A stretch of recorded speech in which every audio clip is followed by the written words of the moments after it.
Welcome back, everyone. It's Susan Milner with Florida Future Realty again, and this is part 9 of our 10-part buyer series. And this week, or this part of this series, we're going to discuss what needs to take place from knowing you definitely still want to buy the house after the home inspection is good to getting to closing, which is going to be next week. We'll go over what you need to have at closing to be ready.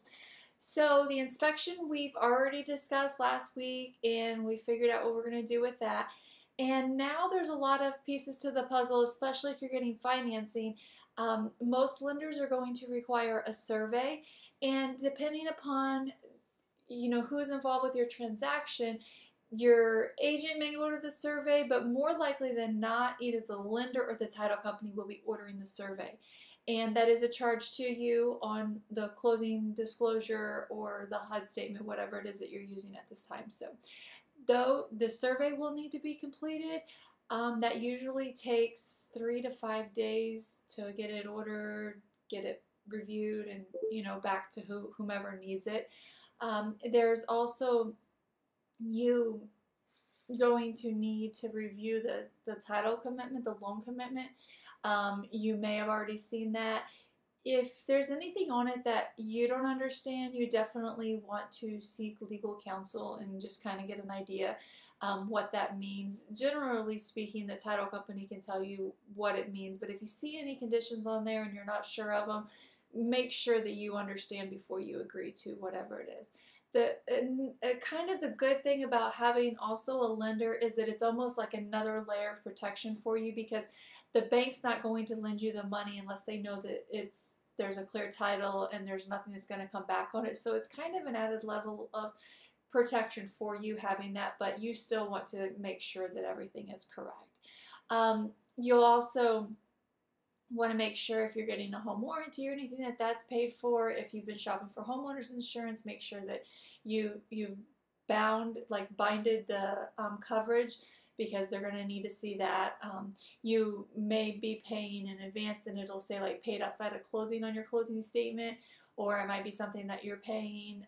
And then of course, depending on the loan, you may be escrowing that in and you may be paying it separately. More likely than not, your mortgage company will just want that escrowed in, which is fine anyways. Just have it all together and you don't have to worry about it. The title company may be asked by the lender to go ahead and add in so much money into an escrow account, so that'll be something that'll also have to be paid at closing. So you want to know these things and kind of be looking at them. The new TRID disclosures state that you should have that closing disclosure at least 3 days prior to the actual closing date, so that you have time to review it, know if there's anything that needs changed, and know exactly how much money you're going to need to have at closing. It's also going to explain to you what your payments are actually going to be.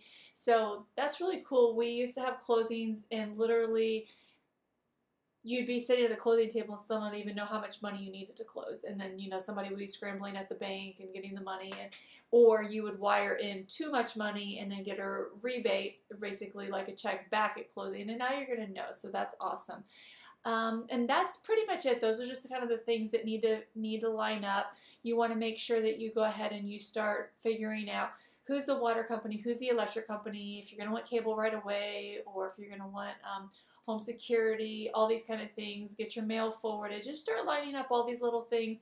Your agent probably is going to give you some sort of little package that goes over a lot of these things. We have a buyer package that kind of just reminds you of these things that, when you have all these things going on, you might forget something, and they're all things that but when you're busy, you can miss something. So these are all things that, again, the people involved in the transaction will help you with, and the moving companies, and if you're having them, or you have to go rent a truck or whatever it is, and just finalizing all these things, because you're really, really close to closing. So I will see you on the next part where we're actually going to be at closing, and we'll go through that. And until then, thanks.